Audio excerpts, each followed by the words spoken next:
농업생명공학자 김용현 원장은 2024년도에 발효 기초 강좌를 개설하여 2025년도 3월까지 발효 중급 수준의 강좌에 도달하였습니다. 여러분께서 오늘의 발효 강좌를 들어보시면 본 강좌를 처음 접하는 분은 느끼시겠지만 약간 어려운 면이 있을 겁니다. 그동안 김 원장은 당발효, 혼합발효, 이름도 생소한 융합발효 등 다양한 종류의 발효 방법을 소개해 왔습니다. 그러나 우리에게는 김치 등의 발효 방법인 연발효 강좌가 너무 적은 것 같아서 오늘은 연발효 강좌를 준비하였습니다. 오늘 소개하는 연발효는 기존의 연발효와는 차원이 다른 신개념의 연발효 방법입니다. 발효 소재도 배추나 무가 아니고 한약재인 산사를 발효 기질로 하는 산사 연발효 간장을 담는 방법입니다.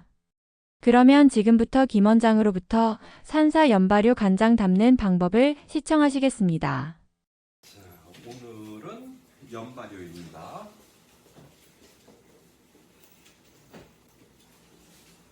연발효의 대표적인 게 간장하고 고추장하고 된장이에요. 고추장은 고추 가루를 이용해서 썼기 때문에 고추장이라는 이름이 붙은 거고, 간장이라든가 된장은 순수한 우리말이에요. 그러니까 한문으로 되어 있는 게 아니고 순수한 우리 말이라서, 간장은 소금을 사용해서 간간한 장, 그러니까 소금을 사용하는 간간한 거예요. 된장은 뭐냐면 되직한 장, 이걸 된장이라고 하는 거고, 고추장도 어찌 보면 된장의 한 부류에 속한다고 생각하시면 돼요. 그래서 간장이건 고추장이건 다 연발효를 기본으로 하는 것이고, 간장은 습식이고 된장은 반습식이고, 습도의 차에 따라서 사용되는 균주가 다른 그 차이가 나타나는 거예요. 기존의 간장을 담는 방법은 염도를 18%로 유지를 해요. 18%에서 많게는 23%까지를 기본적으로 염도를 기존 내서는 써요. 그리고 여기에다가 뭐가 들어가냐면 메주를 활용해서 콩간장을 만드는 것이 우리나라 전통적인 방법이에요. 여기에 기본 요령은 무엇이냐면 소금을 반드시 끓인 물에다 녹여야 된다는 포인트예요. 간장을 담을 때 끓인 물에다가 안 하면 뭐가 안 되냐면 소금에 있는 미네랄이 이온화가 안 돼요. 그래서 끓인 물로 소금을 녹이거나 물을 다 끓인 다음에 거기다 소금을 넣어서 식히면 소금이 에너지를 받으면서 이온화가 돼요. 이게 정말 중요한 일이에요. 보통 사람들이 생수에다가 소금을 타요.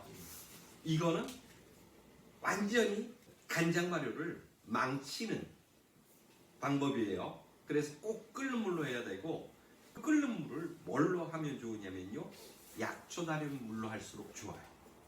저는 화살나무 달인 물로 쓰는데 목적에 따라서 어떤 것이던데요, 황기를 달이던 아니면은 좀 순하면서 인삼 같은 거 달인 것도 괜찮아요. 인삼을 7, 8일씩 푹 달여갖고 그 물에다가 인삼을 얇게 썰어서 아니면 갈아서 그 물을 3일 이상 푹 끓이고 그 물에다가 소금을 18% 정도 집어넣는 방식으로 가면 아주 좋은 원물이 만들어지고, 그걸 갖고 메주를 놓을 때 포개놔요. 메주를 이렇게 포개놓고 한 3장 포개고 또 옆으로 3장 포개고, 이런 식으로 메주는 꼭 포개서 붙여야지만 좋은 간장이 만들어져요.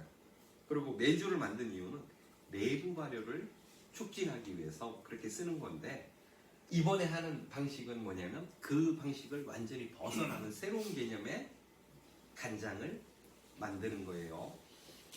참고사항으로 김 원장은 발효 기초부터 배우기를 원하는 분들을 위해서 발효 초보자 대상 발효 특강을 준비하고 있습니다.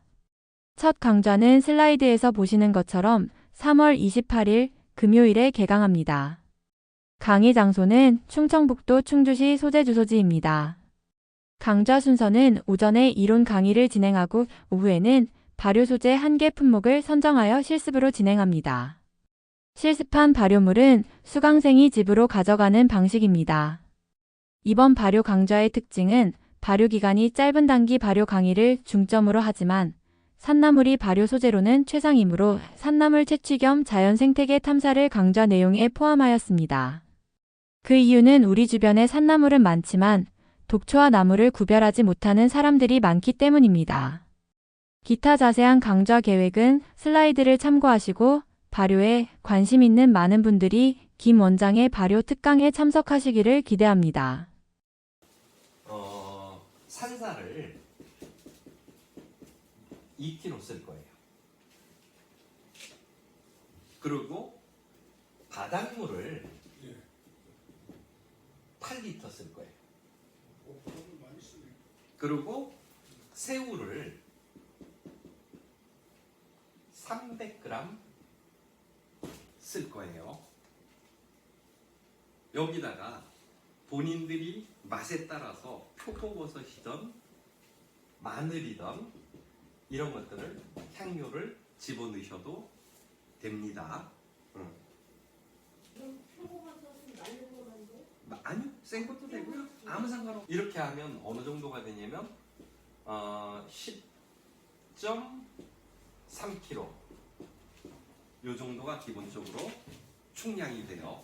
예를 들어서 내가 여기다가 뭘 집어넣던 간에 충량을 계산을 해내세요.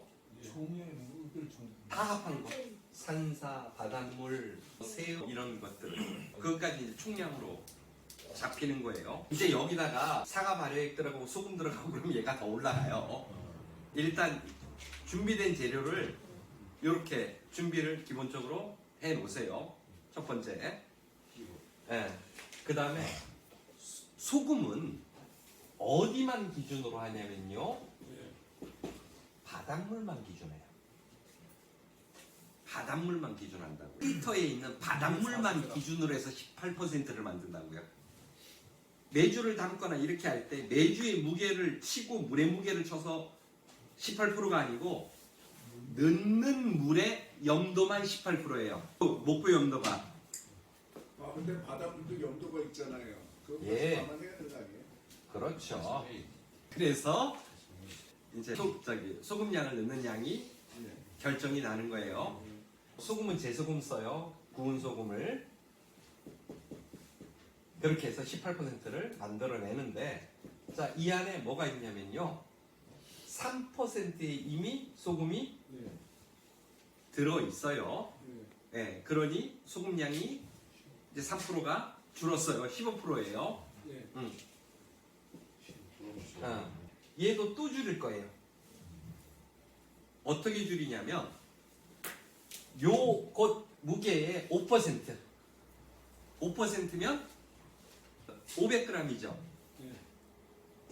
10kg에 5%니까 5%에 뭘 넣냐면 발효액을. 발효액은 5%가 돼야 돼요. 다른 걸 더 추가했으면 따라 올라가야 돼요. 그러니까 얘를 5%니까 5g 515이 발효액이에요. 5% 넣지 말고 6% 넣어요. 계산이 쉽게. 6% 넣으면 618이겠죠, 그렇죠?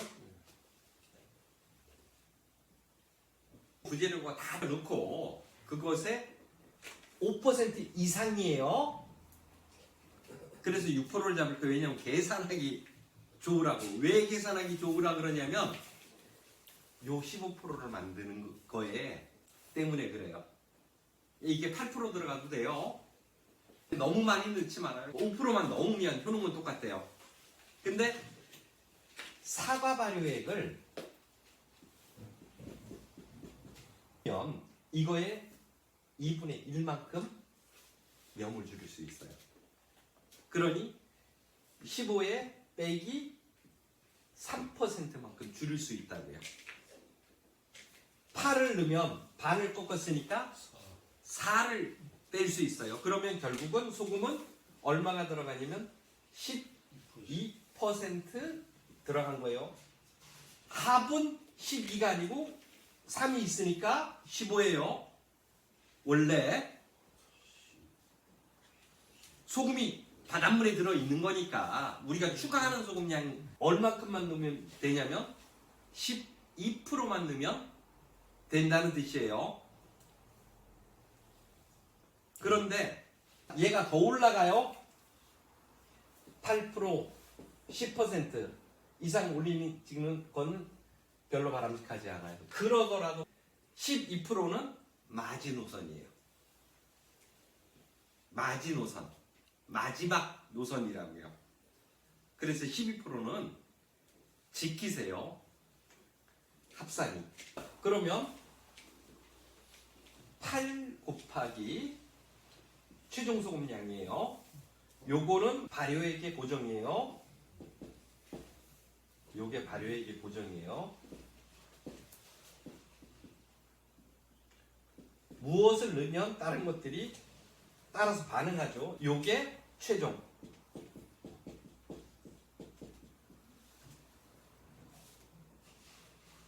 18%로 만들어야 돼요. 바닷물을.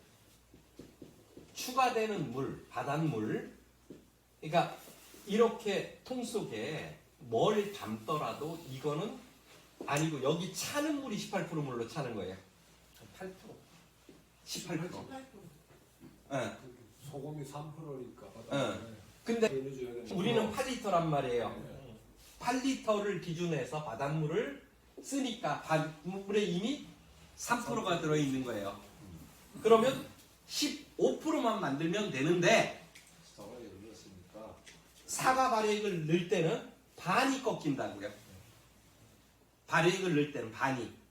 왜냐하면 우리 혼합 발효할 때도 다 균형을 잡히는데 이게 반만큼 들어간 효과를 그대로 소금이 들어간 효과를 그대로 내요. 그래서 반을 빼줬으니까 10%를 하면 돼요. 그래서 8kg 곱하기 0.12 하면 얼마가 나올까요? 960. 900밖에 안 나와요? 네. 요게 소금량이에요. 최종 10%를 더 낮추면 간장을 발효하는 미생물 말고 다른 미생물이 번질 수 있기 때문에 그걸 막기 위해서 간장 맛을 더 보강하기 위해서 가요. 그러면 어떻게 되냐면 상대적으로 상당히 달콤하고 저濃도의 간장이 만들어져요. 그래서 이 간장으로 가지고 고기를 찍어 먹거나 이렇게 하면 아주 굉장히 달콤한 사과향이 발효된 것과 산사의 맛이 들어가 있으면서 이 간장으로 하게 되면 심장의 근육이 강화돼요. 심장의 근육을 강화하는 것이 산사예요. 산사는 항균 효과도 있고 우리가 속 답답한 거 있죠. 그 다음에 위가 아픈 거. 돼지고기 먹고 깝깝하고 이럴 때 체증 생길 때. 그거를 치료하는 약이에요. 산사가. 그래서 산사는 고기제일 때 써요. 파인애플이 아니고 우리나라에서 있는 연육제가 산사예요. 그래서 산사 자체는 한약적으로 체기를 없애고 염증을 잡고 혈액순환을 도와주고 이런 한약적 기능에다가 플러스 뭐냐면 심혈관이나 이게 아니고 심장 근육을 강화해서 심장을 튼튼하고 좋게 만드는 아주 특별한 약재예요. 그래서 장수하려면 심장이 튼튼해야지 장수를 해요. 그래서 요 간장을 만들어서 먹으면 체하거나 이랬을 때 꿀하고 타갖고 마셔도 쑥 내려가는 그런 약재가 되고, 그 다음에 이걸로 요리를 하고 고기를 쪄 먹으면 지금 담으면 8리터면 제법 오래 써요. 그래서 얘를 가지고 심장을 계속 강화시키고 이러는 약간장으로 쓰시면 되고요. 종균이 이번엔 조금 특별합니다. 첫 번째, 사과 발효액도 종균이죠. 두 번째, 50% 이상의 고농도의 당에서도 생존하는 균주가 있어요. 저한테 아카시아로 만든 균주예요. 아카시아 잎꽃 무게에다가 그보다 더 많은 설탕을 집어넣어서 거기서 종균을 유도해낸 종균이 있어요. 왜 50% 이상의 종균에서 당을 분해하는 애를 넣냐면 짜죠. 일반 미생물이 못 살아요. 그런데 그 종균을 넣으면 잘 살아요. 다른 곳에서는 50% 이상 농구에서 사는 당을 분해하는 균을 못 찾는데 여기서 나왔어요. 그래서 쟤를 종균으로 써요. 그래서 고농도 당종균을 쓰고요. 그 다음에 간장을 씁니다. 여기서 간장종균은 뭘 분해하냐면요. 새우, 단백질을. 네. 이 50% 종균은 산사 한약재를. 오늘 담아 가시면 이 종균으로 된 간장은 이 두 가지를 다 할 수 있는 거예요. 그것만 떠서 딴 쪽으로 옮겨주면 향후에 내가 하고 싶은 모든 간장. 그러니까 나는 당근으로도 간장을 만들고 싶고, 나는 정말 엉뚱한 거 있죠. 그러니까 아삼이든 한약재든 황기든 이런 걸로 가지고 다 간장을 담을 수 있다는 뜻이에요. 그래서 어떻게 보면 세계 최초의 종균 레시피가 나온 겁니다. 이렇게 담으면 돼요. 쉬워요. 종균, 소금량 정해졌고, 그 다음에 사과 발효에 사과 정해졌고, 자, 재료 1번, 2번, 3번, 그 다음에 4번, 5번. 그쵸? 다 정해졌죠? 예. 저번에 고추장처럼 실내 완료돼요. 보통 3개월이나 6개월 지나면 아주 훌륭한 고추장이 만들어져 있을 거니까 그때 또 시음을 해보시고 본인이 잘 이렇게 물리는 씨간장으로 쓰세요. 바닷물이 갑자기 8리터가 나오는데 어떻게 바닷물 양을 선정하는 거예요? 그냥 임의대로예요. 그 8리터를 넣어도 되고 뭐 10리터를 넣어도 되고 그런데 사실은 어떻게 된 거냐면요. 산사를 건조하면 말리기 전에 한 8리터 돼요. 그래서 온물에다가 소금하고 넣어서 만들었다고 생각하시면 돼요. 군체를 가지는 간장이 나오는 거예요. 기존 간장은 군체가 없어요. 이거는 전혀 다른 격이 다른 간장이니까 사용하시면 돼요. 끝으로 김 원장의 발효 초보자 대상 특강 계획을 다시 한번 상기해 드립니다. 상세한 특강 계획은 슬라이드에서 보시는 바와 같습니다. 신규로 개강하는 발효 특강에 참석하시기를 원하는 분께서는 슬라이드에서 보시는 연락처로 연락해 주시면 감사하겠습니다. 이상으로 산사 연발효 간장 담는 방법에 관한 강의를 모두 마치겠습니다. 끝까지 본 영상을 시청해 주셔서 감사합니다.